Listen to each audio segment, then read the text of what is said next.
Selamat datang di channel buku cerita Harry Potter dan Batu Bertuah karya J.K. Rowling, penerbit PT Gramedia Pustaka Utama. Bab 5, Diagon Alley. Keesokan harinya, pagi-pagi Harry sudah terbangun. Meskipun dia tahu hari ini sudah pagi, dipejamkannya matanya rapat-rapat. "Aku mimpi," katanya kepada diri sendiri. "Aku mimpi raksasa bertemu Hagrid datang memberitahuku bahwa aku akan masuk sekolah sihir. Kalau aku buka mata, aku akan berada di rumah dalam lemariku." Tiba-tiba terdengar ketukan keras. Nah, ini dia. Bibi Petunia mengetuk pintu. Pikir Harry dengan kecewa. Tetapi dia tetap tidak membuka mata. Mimpinya indah sekali. Tok, tok, tok. "Ya," gumam Harry. "Aku bangun." Dia duduk dan mantel berat Hagrid merosot dari tubuhnya. Gubuk dipenuhi sinar matahari. Badai telah berlalu.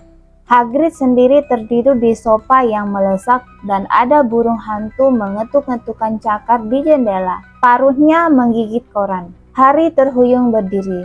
Dia senang sekali, seakan ada balon besar melembung di dalam tubuhnya. Dia langsung ke jendela dan menghentakkan hingga terbuka. Burung hantu itu meluncur masuk dan menjatuhkan koran ke atas Hagrid. Yang tidak terbangun, si burung hantu kemudian terbang ke lantai dan mulai menyerang mantel Hagrid. "Jangan!" Hagrid berusaha menyingkirkan si burung hantu. Tetapi burung hantu itu mengatupkan paruh dengan galak ke arahnya dan terus saja menyerang mantel itu. "Hagrid!" kata Harry keras-keras. "Ada burung hantu, bayar dia." Hagrid bergumam ke sofa. "Apa?" Dia minta dibayar karena antar koran. "Cari dalam saku." Mantel Hagrid kelihatannya terbuat dari saku-saku saja. Tergebung-gebung kunci, peluru-peluru gotri, bergulung-gulung tali, permen, kantong-kantong teh. Akhirnya Harry menarik keluar segenggam koin yang tampak aneh. "Beri dia 5 knat," kata Hagrid mengganggu. "Knat? Koin perunggu kecil." Harry menghitung 5 koin perunggu kecil dan si burung hantu mengelurkan kaki supaya Harry bisa memasukkan uangnya ke dalam kantong kulit kecil yang terikat di kaki itu. Kemudian dia terbang keluar lewat jendela yang terbuka. Hagrid menguap keras-keras, duduk dan menggeliat. "Lebih baik berangkat sekarang, Harry. Kita harus ke London dan beli semua keperluan sekolahmu." Harry sedang membalik-balik koin penyihir dan memandangnya. Dia baru saja teringat sesuatu yang membuat balon kebahagiaan di dalam tubuhnya bocor. Hagrid, kata Hagrid yang sedang menarik bot raksasanya. "Aku tak punya uang." "Dan kau sudah mendengar apa kata Paman Vernon semalam. Dia tak mau membayariku belajar sihir." "Jangan khawatir soal itu, Hagrid," kata Hagrid, seraya berdiri dan menggaruk kepalanya. "Apa kau pikir orang tuamu tidak tinggalkan sesuatu untukmu? Tetapi kalau rumah mereka hancur, mereka tidak simpan uang di rumah, Nak. Nah, pertama-tama kita ke Gringotts, bank penyihir. Makan sosis dulu, dingin enak juga. Dan aku juga tidak tolak sepotong kue ulang tahunmu. Penyihir punya bank, cuma satu, Gringotts, yang menjalankan goblin hantu kecil bertampang seram." Sosis yang dipegang Harry sampai terjatuh. "Goblin? Ya, jadi kau gila kalau coba merampoknya. Ku beritahu kau, jangan main-main dengan goblin. Harry, Gringotts tempat paling aman di dunia. Kalau kau mau simpan sesuatu, bandingannya mungkin cuma Hogwarts. Aku kebetulan harus ke Gringotts untuk Dumbledore. Urusan Hogwarts." Hagrid menegapkan diri dengan bangga. "Dia biasa suruh aku lakukan hal-hal penting untuknya. Jemput kau, ambil sesuatu dari Gringotts. Tahu dia, bisa percayai aku." "Semua siap, ayo kita berangkat." Harry mengikuti Hagrid keluar, menuju karang. Langit cukup cerah sekarang dan laut berkilau ditimpa cahaya matahari. Perahu yang disewa Paman Vernon masih ada, dengan banyak air di dasarnya. "Bagaimana kau datang kemari?" Harry bertanya mencari-cari perahu lain. "Terbang," jawab Hagrid. "Terbang? Ya, tapi kita harus kembali dengan ini. Tak boleh gunakan sihir setelah aku bersamamu." Mereka duduk di perahu. Harry masih memandang Hagrid, berusaha membayangkan dia terbang. "Repot kalau harus mendayung," kata Hagrid. Lagi-lagi dia melirik Harry. "Kalau aku mau percepat sedikit perjalanan kita, Kau keberatan kalau ku minta jangan bilang-bilang di Hogwarts? Tentu saja tidak, kata Harry, yang ingin sekali melihat lebih banyak ilmu sihir. Hagrid menarik keluar lagi payung merah jambunya, mengetukkannya 2 kali di sisi perahu, dan mereka meluncur menuju daratan. Kenapa kita gila kalau mau mencoba merampok Gringotts? Tanya Harry. Mantra-mantra jampi-jampi, kata Hagrid seraya membuka koran. Katanya ruangan-ruangan besinya dijaga naga-naga. Lagi pula, kau akan susah cari jalan keluar. Gringotts letaknya beratus-ratus kilo di bawah London, jauh di bawah stasiun kereta bawah tanah. Sebelum bisa keluar, kau sudah keburu mati kelaparan duluan, walaupun kau berhasil dapat sesuatu. Harry duduk diam memikirkan ini, sementara Hagrid membaca korannya. Daily Prophet Harian Peramal. Harry sudah tahu dari Paman Vernon bahwa orang lebih suka tidak diganggu kalau sedang baca koran. Tetapi susah sekali, seumur hidup belum pernah dia punya pertanyaan sebanyak ini. Kementerian Sihir bikin kacau balau seperti biasanya, gumam Hagrid sambil membalik halaman koran. Ada Kementerian Sihir? Tanya Harry tanpa bisa menahan diri. Tentu saja, kata Hagrid. Mereka inginkan Dumbledore menjadi menteri. Tentu saja, tetapi dia tidak mau tinggalkan Hogwarts. Jadi si Cornelius Fudge yang dapat jabatan ini. Ceroboh dan bego. Dia kirim burung hantu ke Dumbledore tiap hari, minta nasihat. Tapi apa yang dilakukan Kementerian Sihir? Ya, tugas utamanya adalah menjaga jangan sampai Muggle tahu ada banyak penyihir di negeri ini. Kenapa? Kenapa? Astaga Harry, semua orang akan inginkan pemecahan masalah mereka secara gaib. Nah, kan lebih baik kita tidak diganggu. Saat itu perahu pelan membentur tembok pelabuhan. Hagrid melipat koran dan mereka berdua menaiki undakan batu menuju ke jalan. Orang-orang yang berpapasan dengan mereka sepanjang jalan menuju stasiun kota kecil itu memandang Hagrid dengan keheranan. Harry tidak menyalahkan mereka. Hagrid bukan hanya 2 kali lebih tinggi dari manusia normal. Dia juga terus-menerus menunjuk-nunjuk hal biasa seperti meteran di tempat parkir dan berkata keras, "Lihat itu, Harry! Benda-benda yang dicari-cari Muggle." Hagrid, kata Harry, terengah-engah karena berlari agar tidak ketinggalan. "Tadi kau bilang ada naga di Gringotts." "Katanya sih begitu," kata Hagrid. "Wah, aku ingin sekali punya naga." "Kau ingin punya naga?" "Dari kecil sudah kepingin." Nah, kita sampai. Mereka telah tiba di stasiun. Ada kereta ke London yang berangkat 5 menit lagi. Hagrid yang tidak memahami uang Muggle menyerahkan uangnya ke Harry supaya dia bisa membeli karcis. Di atas kereta, orang-orang memandang dengan lebih heran. Hagrid duduk di 2 kursi dan merajut sesuatu yang kelihatannya seperti tenda siklus warna kuning kanari. "Suratmu masih ada, Harry?" tanyanya sambil terus merajut. Harry mengeluarkan amplop perkamen dari dalam kantong.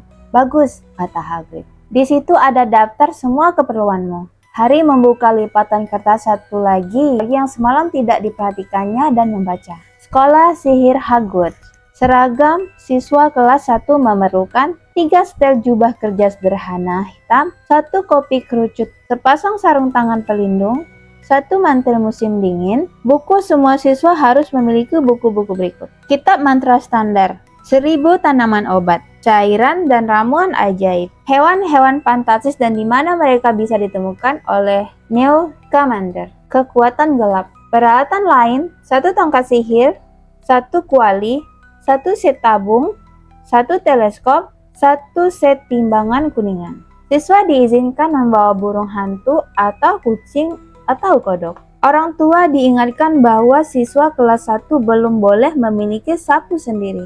"Apa semua ini bisa dibeli di London?" tanya Harry keheranan. "Kalau kau tahu belinya di mana?" jawab Harry. Harry belum pernah ke London. Meskipun Hagrid tampaknya tahu kemana dia akan pergi, jelas bahwa dia tidak terbiasa menuju ke sana dengan cara biasa. Dia tersangkut pembatas tempat pembelian karcis kereta bawah tanah dan mengeluh keras-keras bahwa tempat duduknya terlalu sempit dan keretanya terlalu lambat. "Aku tak mengerti bagaimana Muggle bisa bertahan tanpa kekuatan sihir," katanya. Sementara mereka menuruni eskalator macet menuju jalan ramai yang di kanan kirinya dipenuhi deretan toko. Hagrid besar sekali sehingga dengan mudah dia mengibahkan orang-orang yang lewat. Mereka melewati toko-toko buku dan toko-toko musik, restoran hamburger dan gedung bioskop.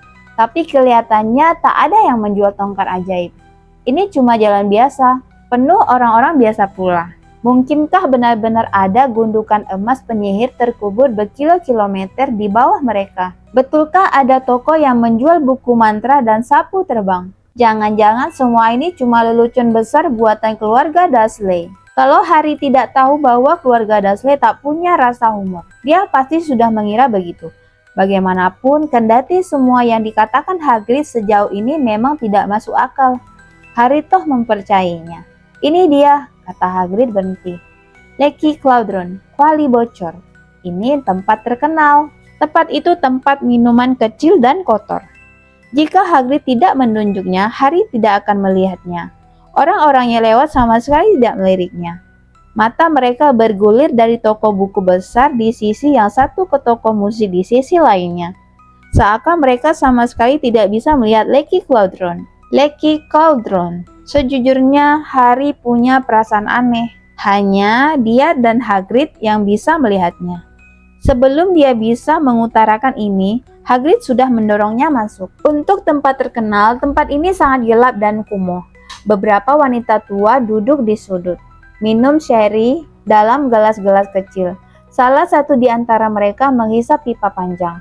Pria kecil memakai topi tinggi dari sutra hitam sedang bicara dengan pelayan bar yang sudah tua dan botak. Ada kepala kelihatan seperti kenari dari permen karet. Dengung obrolan pelan berhenti ketika mereka melangkah masuk. Semua orang kelihatannya kenal Hagrid. Mereka melambai dan tersenyum kepadanya. Dan pelayan bar meraih gelas seraya berkata, "Biasa, Hagrid." "Tidak bisa, Tom. Sedang ada urusan Hogwarts," kata Hagrid, sambil menepukkan tangannya yang besar ke bahu Harry dan membuat lutut Harry tertekuk. "Astaga," celetuk pelayan bar, memandang Harry. "Apakah ini? Mungkinkah ini?" Leaky Cauldron mendadak sunyi senyap. "Beruntungnya aku," bisik Pak Tua pelayan bar. "Harry Potter, sungguh kehormatan besar." Dia bergegas keluar dari balik meja barnya, buru-buru mendekati Harry dan meraih tangannya dengan air mata bercucuran. "Selamat datang kembali, Tuan Potter." "Selamat datang kembali." Harry tidak tahu harus bilang apa. Semua orang terus memandangnya. Si wanita tua yang menghisap pipa terus menghisapnya. Tanpa menyadari apinya sudah padam, Hagrid berseri-seri. Kemudian terdengar derit-derit kursi yang digeser dan saat berikutnya Harry sudah bersalaman dengan semua orang yang ada di Leaky Cauldron. "Doris Crockford, Tuan Potter, saya tak percaya akhirnya bisa bertemu Anda. Sungguh bangga." "Tuan Potter, saya sungguh bangga. Dari dulu sudah ingin menjabat tangan Anda. Saya jadi salah tingkah. Senang sekali, Tuan Potter.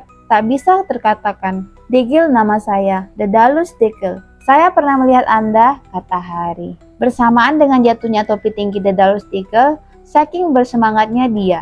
"Anda pernah membungkuk pada saya di toko." Dia ingat. Pekik Dedalus Diggle seraya memandang berkeliling.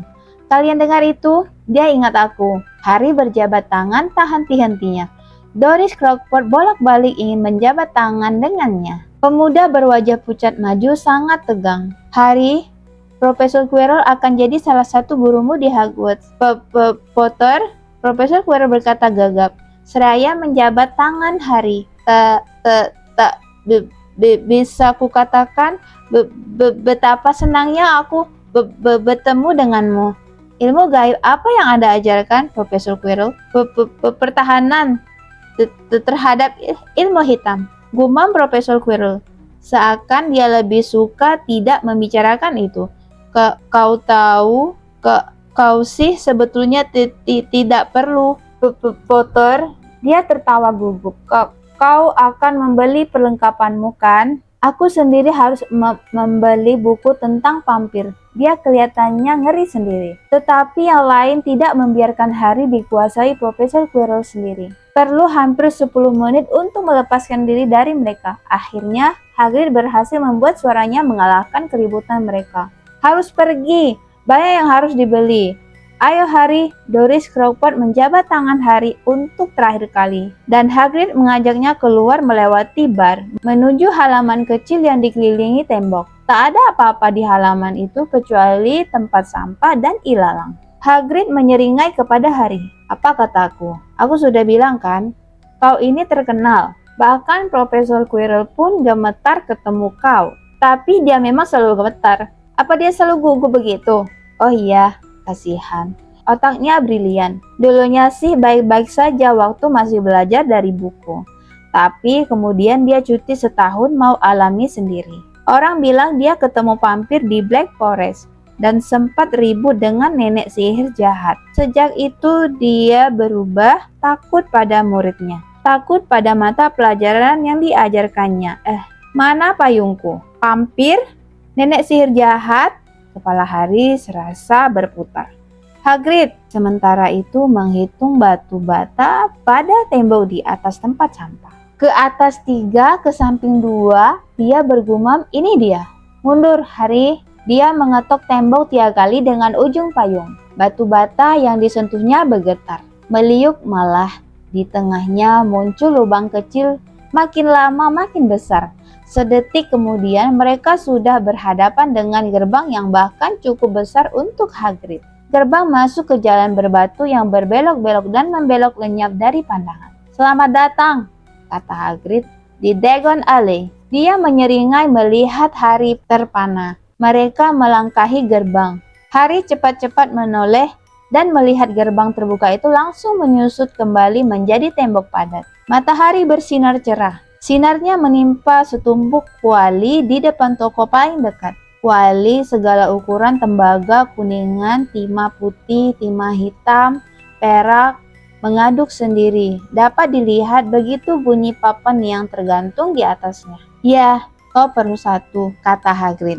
Tapi kita harus ambil uangmu dulu. Harry berharap dia punya 8 mata tambahan. Kepalanya menoleh ke segala jurusan ketika mereka menyusuri jalan itu. Mencoba melihat segalanya sekaligus. Toko-toko barang-barang yang terpajang di depannya. Orang-orang yang berbelanja. Wanita gemuk di depan toko obat sedang menggeleng ketika mereka lewat. Sambil berkata, hati naga, 16 sikel per ons. Gila mereka. Dekut uhu-uhu pelan terdengar dari toko gelap dengan tulisan berbunyi toko burung hantu serba ada. Elves, kuning kecoklatan, pekikan keras, burung hantu, serak, coklat dan putih bersih. Beberapa anak laki-laki seumur Harry menempelkan hidung ke kaca etalase toko sapu. Lihat, Harry mendengar salah satu dari mereka berkata, Nimbus 2000 yang baru. Yang paling cepat, ada toko-toko yang menjual jubah, toko-toko yang menjual teleskop, dan peralatan perak aneh-aneh yang belum pernah dilihat Harry. Etalase yang memajang tong-tong berisi limpa kelelawar dan mata belut, tumpukan buku-buku mantra, dan bergulung-gulung perkamen. Botol-botol ramuan, globa bulan, Gringotts, kata Hagrid. Mereka telah tiba di depan bangunan putih bersih yang menjulang di antara toko-toko kecil yang lain. Yah, itu goblin, kata Hagrid pelan. Sementara mereka mendaki undakan batu putih menuju ke tempatnya. Si goblin kira-kira sekepala lebih rendah dari Harry. Wajahnya yang hitam tampak cerdas dengan janggut runcing dan Harry memerhatikan jari-jari tangan dan kaki yang panjang. Dia membungkuk ketika mereka masuk. Sekarang mereka menghadapi sepasang pintu kedua. Yang ini perak dengan kata-kata berikut terpahat di atasnya. Masuklah orang asing, tetapi berhati-hatilah terhadap dosa yang harus ditanggung orang serakah. Karena mereka yang mengambil apa saja yang bukan haknya harus membayar semahal-mahalnya. Jadi, jika kau mencari di bawah lantai kami harta yang tak berhak kau miliki, pencuri, kau telah kuperingatkan. Bukan harta yang kau dapat, melainkan ganjaran. Seperti kubilang, gila kau kalau berani merampok di sini, kata Hagrid. Sepasang goblin membungkuk ketika mereka memasuki pintu perak. Dan mereka berada di aula pualam besar. Kira-kira lebih dari 100 goblin duduk di bangku tinggi di belakang meja panjang. Sibuk menulis di buku kas besar mereka. Menimbang koin di timbangan kuningan. Memeriksa batu-batu mulia dengan kaca pembesar. Ada terlalu banyak pintu keluar dari aula hingga tak bisa dihitung. Tapi ada lebih banyak goblin yang mengantar orang-orang keluar masuk pintu-pintu ini. Hagrid dan Harry menuju meja. "Pagi," kata Hagrid kepada goblin yang sedang kosong. "Kami datang untuk ambil uang dari lemari besi Tuan Harry Potter. Punya kuncinya, Sir?" "Ada," kata Hagrid dan dia mulai mengeluarkan isi saku-sakunya di atas meja. Beberapa biskuit anjing yang sudah bulukan tertebar di atas buku kas si goblin, membuat si goblin mengernyitkan hidung. Harry melihat goblin di sebelah kanannya sedang menimbang setumpuk batu mirah besar-besar, sebesar batu bara yang menyala. "Si goblin, ini dia," kata Hagrid akhirnya, seraya mengacungkan kunci emas kecil mungil. Si goblin memeriksanya dengan teliti. "Kelihatannya oke. Dan aku juga bawa surat dari Profesor Dumbledore," kata Hagrid sok penting sambil membusungkan dada. "Ini tentang kau tahu apa di ruangan 713. Si goblin membaca surat itu dengan cermat. "Baiklah," katanya, mengembalikan surat itu kepada Hagrid. "Akan kusuruh petugas mengantar Anda Griphook." Griphook adalah nama goblin lain. Begitu Hagrid selesai menjejalkan biskuit anjing ke dalam sakunya kembali, dia dan Harry mengikuti Griphook menuju salah satu pintu keluar aula. "Apa sih kau tahu apa di ruang 713 itu?" tanya Harry. "Tak bisa kuberitahu," jawab Harry misterius. "Sangat rahasia, urusan Hogwarts. Dumbledore percayai aku. Bisa dikeluarkan dari pekerjaanmu kalau aku beritahu kau. Bisa dikeluarkan dari pekerjaanku kalau aku beritahu kau." Griphook membukakan pintu untuk mereka. Harry yang mengharapkan ruangan pualam lagi, tercengang mereka berada di lorong batu sempit yang diterangi cahaya obor-obor. Lorong itu menurun curam dan ada bekas rel kecil di lantainya. Griphook bersiul. Lalu muncul kereta kecil yang meluncur ke arah mereka. Mereka naik. Hagrid dengan susah payah dan kereta pun berangkat. Awalnya mereka cuma berbelok-belok melewati lorong, berbelit-belit. Harry mencoba mengingat kiri kanan, kanan kiri, garpu tengah, kanan kiri, tapi tak mungkin. Kereta yang berderak-derak itu kelihatannya tahu sendiri jalannya, sebab Griphook tidak mengemudikannya. Mata Harry pedas diterpa udara dingin, tetapi dia tetap membukanya lebar-lebar. Sekali dia merasa melihat semburan api di ujung lorong dan membalik untuk melihat apakah itu naga, tetapi terlambat. Mereka meluncur turun semakin dalam, melewati danau bawah tanah dengan stalaktit dan stalagmit besar-besar bermunculan dari atap dan dasarnya. "Aku tak pernah tahu," Harry berteriak kepada Hagrid mengatasi bunyi kereta. "Apa sih bedanya stalagmit dan stalaktit?" "Stalagmit pakai M," kata Hagrid. "Dan jangan tanya-tanya aku dulu." "Aku pusing, mau muntah." Wajahnya memang tampak sangat pucat. Dan ketika keretanya akhirnya berhenti di sebelah pintu kecil di dinding lorong, Hagrid turun dan harus bersandar di dinding, menunggu lututnya berhenti gemetar. Griphook membuka kunci pintu. Asap tebal hijau mengepul keluar. Dan setelah asap menipis, Harry ternganga. Di dalam ruangan tampak gundukan-gundukan uang emas, tumpukan uang perak, timbunan kenar perunggu kecil-kecil. "Semua milikmu," Hagrid tersenyum. "Semua milikmu, Harry. Bukan main. Keluarga Dursley pastilah tak tahu tentang ini. Kalau tidak, pasti sudah mereka rebut dalam sekejap." Betapa sering mereka mengeluhkan besarnya biaya yang harus mereka keluarkan untuk membesarkan Harry. Padahal selama ini ada harta begitu banyak miliknya, terkubur dalam-dalam di bawah kota London. Hagrid membantu Harry memasukkan uang ke tas. "Yang emas ini galeon," dia menjelaskan. 17 sikel perak sama dengan 1 galeon, dan 29 knot sama dengan 1 sikel. Gampang kan? Sudah. Ini sudah cukup untuk 2 semester sisanya biar aman di sini. Dia menoleh pada Griphook. "Ruang 713 sekarang, dan bisa tidak keretanya lebih pelan sedikit?" "Cuma 1 kecepatan," kata Griphook. Mereka melaju semakin dalam sekarang, dan semakin cepat. Udara semakin lama semakin dingin. Ketika mereka membelok di tikungan-tikungan tajam, mereka lewati jurang bawah tanah dan Harry membungkuk di tepi kereta untuk melihat apa yang ada di dasarnya yang gelap. Tetapi Hagrid menggenggam dan menarik tenggungnya masuk kereta. Ruang besi 713 tidak ada lubang kuncinya. Mundur, kata Griphook, sok penting.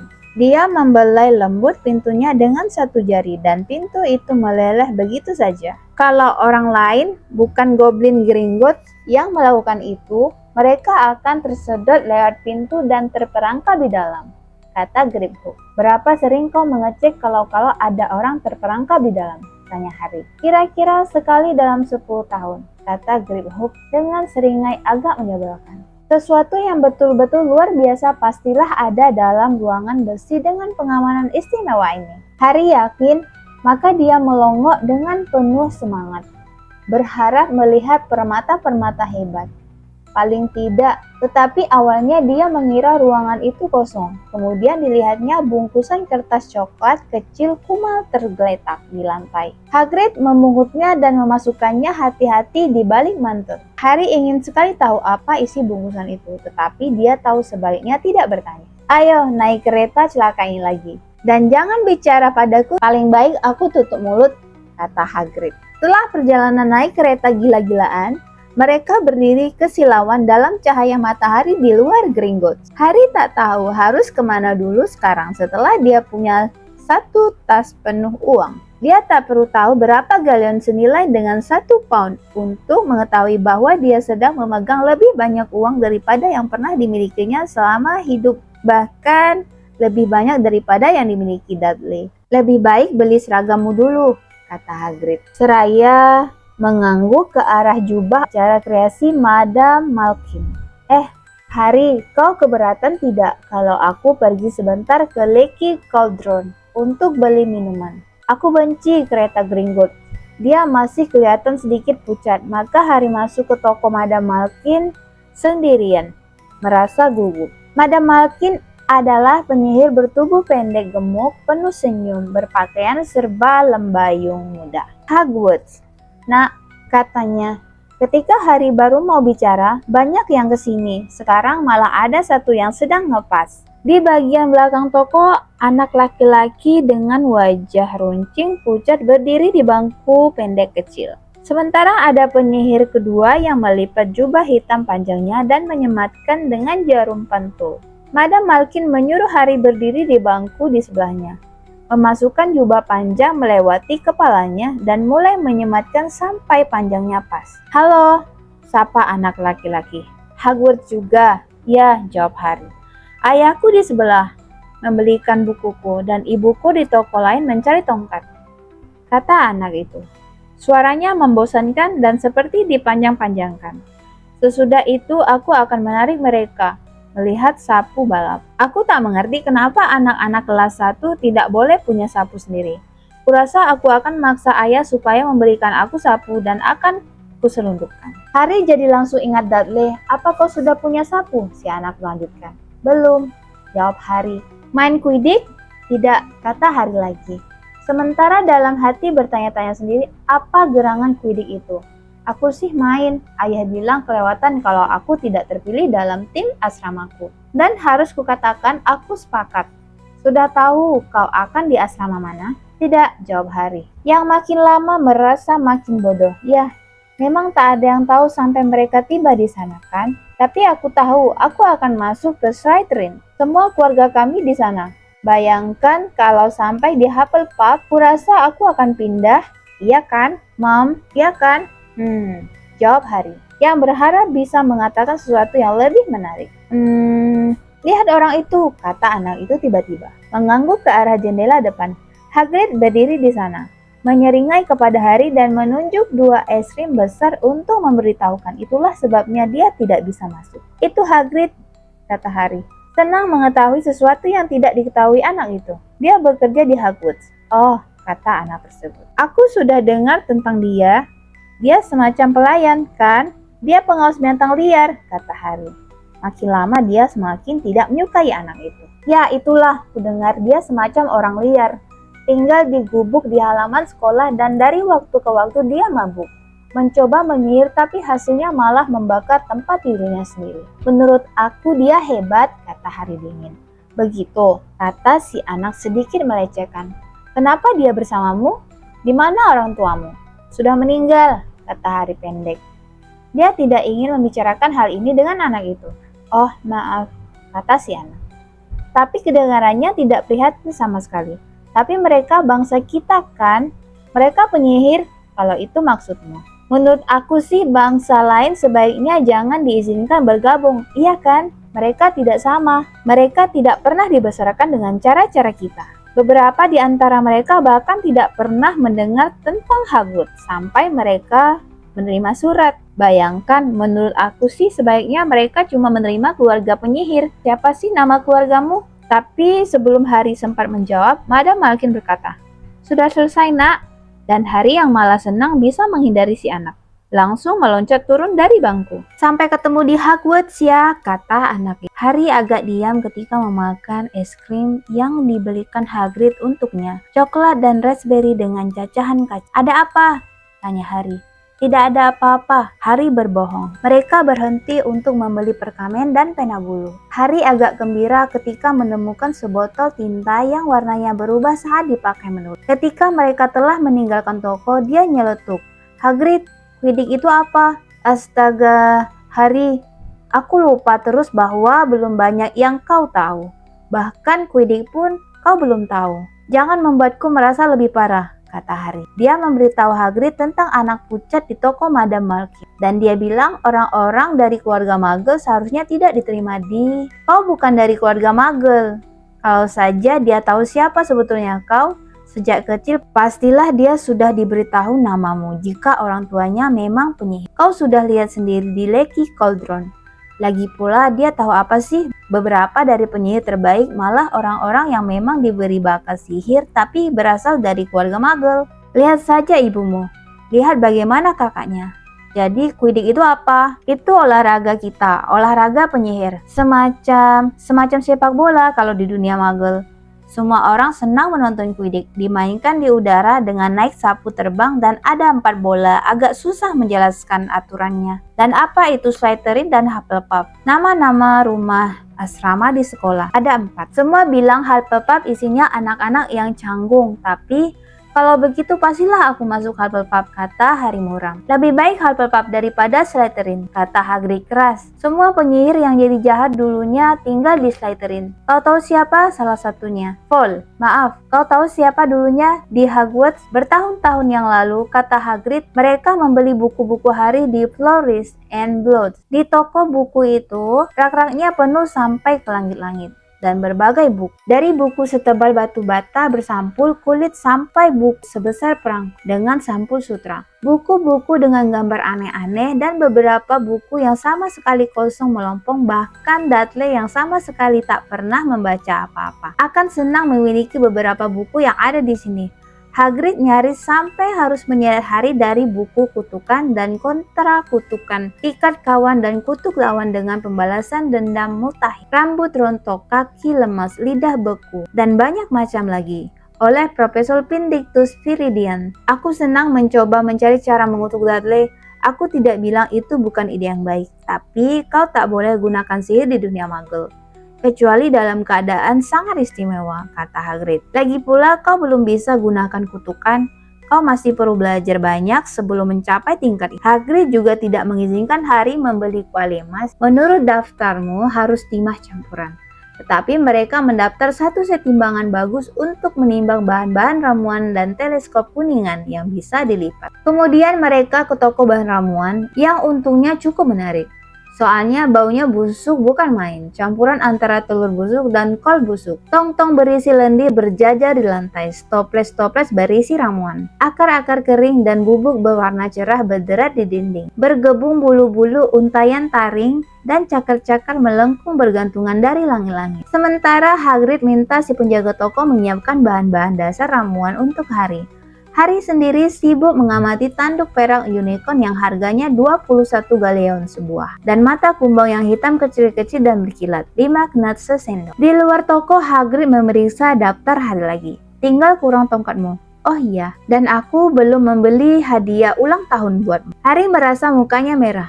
Tak usah, aku tahu. Begini saja, ku hadiahi kau binatang, bukan kodok. Kodok sudah ketinggalan mode bertahun-tahun yang lalu. Kau akan ditertawakan, dan aku tak suka kucing. Mereka membuatku bersin. Kau akan kubelikan burung hantu. Semua anak kepingin punya burung hantu. Mereka berguna sekali, mengantar suratmu dan macam-macam lagi. Toko burung hantu serba ada elok, yang gelap dan penuh bunyi gesekan bulu dan mata berkilat yang berkelap-kelip. Hari sekarang menenteng sangkar besar berisi burung hantu seputih salju, yang tengah tidur nyenyak dengan kepala menyusup ke balik sayap. Dia tak berhenti menyampaikan ucapan terima kasih dengan terbata-bata, seperti Profesor Quirrell. Ya, kembali, kata Hagrid proud. Kupikir kau tak banyak dapat hadiah dari keluarga Dursley, tinggal ke Ollivander sekarang. Satu-satunya tempat untuk beli tongkat Ollivander dan kau akan mendapatkan tongkat yang terbaik. Tongkat sihir ini sudah ditunggu-tunggu Harry. Toko terakhir ini sempit dan kumuh. Huruf-huruf emas yang sudah mengelupas di atas pintunya berbunyi. Ollivander, pembuat tongkat sihir bagus sejak 382 sebelum Masehi. Sebatang tongkat tergeletak di bantal ungu kusam di etalase berdebu. Denting bel berbunyi di kedalaman toko ketika mereka melangkah masuk. Tempat itu kecil sekali, kosong, hanya ada satu kursi tinggi kurus. Hagrid duduk menunggu di kursi itu. Harry merasa aneh, seakan dia memasuki perpustakaan yang peraturannya sangat ketat. Dia menelan banyak pertanyaan baru yang bermunculan di benaknya dan melihat-lihat saja ribuan kotak pipi yang bertumpuk rapi pada sampai ke langit-langit. Entah kenapa bulu tengkuknya berdiri. Debu dan kesunyian di toko ini rasanya mengandung sihir rahasia. Selamat sore, terdengar suara lembut. Harry melonjak. Hagrid pastilah melonjak juga, sebab terdengar bunyi derit keras dan dia cepat-cepat bangkit dari kursi kurus. Seorang laki-laki tua berdiri di hadapan mereka. Matanya yang lebar dan pucat bercahaya bagi bulan di dalam toko yang suram itu. Halo, kata Harry salat. Ah ya, kata laki-laki itu. Ya, sudah kuduga aku akan segera bertemu kau, Harry Potter, katanya ya. Matamu mirip mata ibumu. Rasanya baru kemarin dia di sini. Membeli tongkat pertamanya. 10/4 inci mendesir jika digerakkan. Terbuat dari dahan dedalu. Tongkat bagus untuk penyihir. Tuan Ollivander mendekati Harry. Harry berharap dia berkedip. Matanya yang keperakan itu agak mengerikan. Ayahmu sebaliknya lebih suka tongkat mahogani. 11 inci, lentur, sakti, dan cocok sekali untuk transfigurasi. Ya, tadi ku bilang ayahmu lebih suka tongkat itu.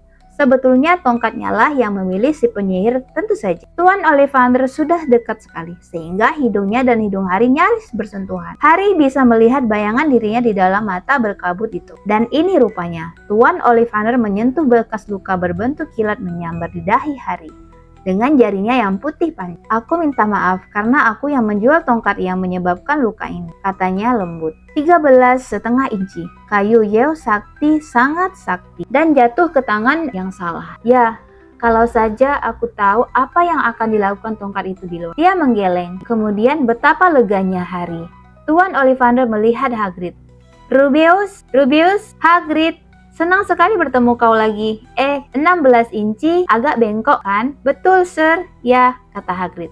Tongkat bagus, tapi kuduga mereka mematahkannya jadi 2 waktu kau dikeluarkan, kata Tuan Ollivander mendadak galak. Ah ya, betul, kata Hagrid. Kakinya bergerak-gerak gelisah, tapi saya simpan potongannya. Dia menambahkan dengan riang. Tapi kau tidak memakainya, kata Tuan Ollivander tanya. Oh, tidak, Sir, jawab Hagrid cepat-cepat.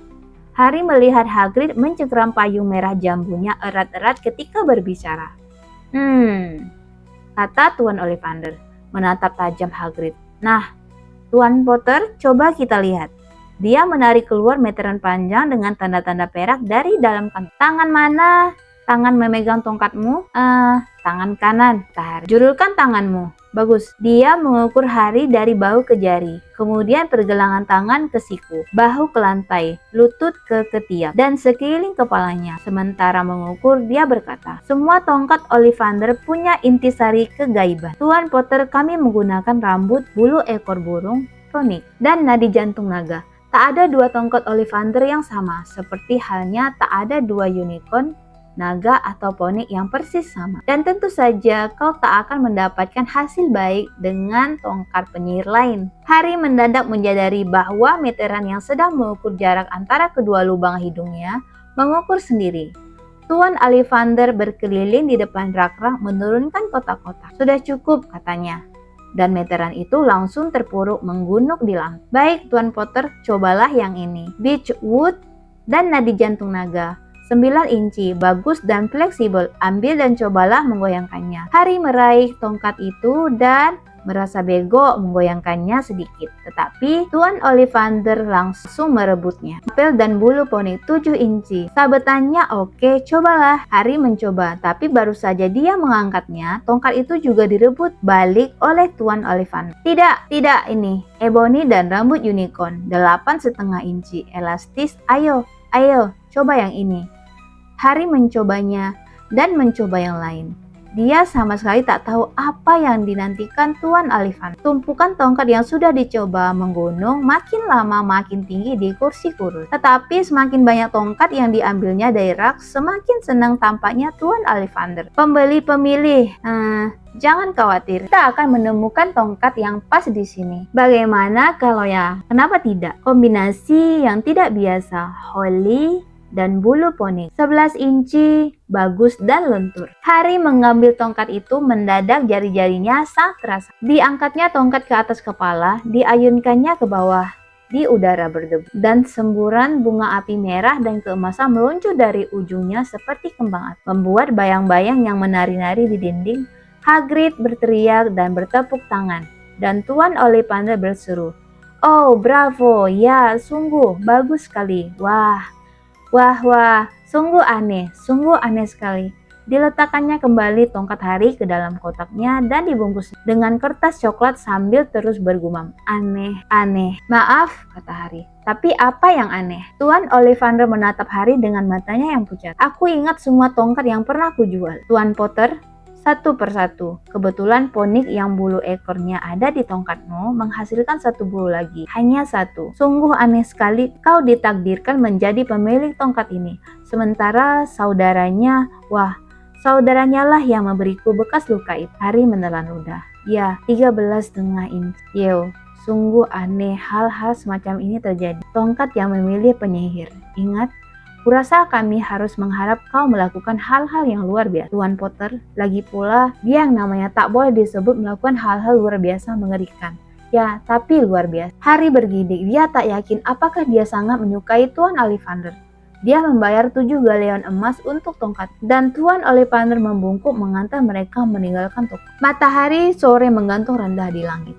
Harry dan Hagrid kembali ke Diagon Alley, kembali menembus tembok, kembali ke Lake Cauldron, yang sekarang sepanjang jalan Harry tidak bicara sama sekali. Dia bahkan tidak menyadari betapa orang-orang di kereta bawah tanah terheran-heran melihat mereka yang membawa begitu banyak belanjaan yang bentuk dan bungkusnya aneh-aneh. Dengan burung hantu seputih salju tertidur di pangkuan Harry, naik eskalator lagi, keluar ke stasiun Paddington, Harry baru menyadari di mana mereka berada ketika Hagrid menjauhil bahunya. Masih sempat makan sebentar sebelum keretamu berangkat. Dia membeli hamburger dan mereka duduk di kursi plastik untuk memakannya. Berkali-kali Harry memandang berkeliling.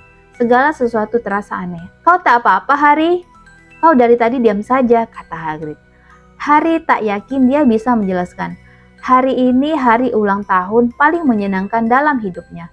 Tapi dia mengunyah hamburger, mencoba menemukan kata-kata. Semua orang menganggapku istimewa, katanya. Akhir, semua orang di Lake Cauldron, Profesor Quirrell, Tuan Ollivander, tetapi aku sama sekali tak tahu apa-apa tentang sihir. Bagaimana mereka mengharap aku melakukan hal-hal luar biasa? Aku terkenal, dan aku bahkan tak ingat aku terkenal karena apa. Aku tak tahu apa yang terjadi pada malam orang tuaku meninggal. Hagrid mencondongkan tubuh di atas meja. Di balik janggut liar dan alis tebalnya, senyumnya ramah sekali. Jangan khawatir, Harry. Kau akan belajar dengan cepat. Semua orang mulai dari awal di Hogwarts. Kau tak akan dapat masalah. Jadilah saja dirimu sendiri. Aku tahu ini berat. Kau telah dipilih.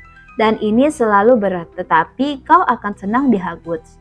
Dulu aku juga. Bahkan sampai sekarang pun masih. Hagrid membantu Harry naik ke kereta yang akan membawanya kembali ke keluarga Dursley. Kemudian menyerahkan amplop.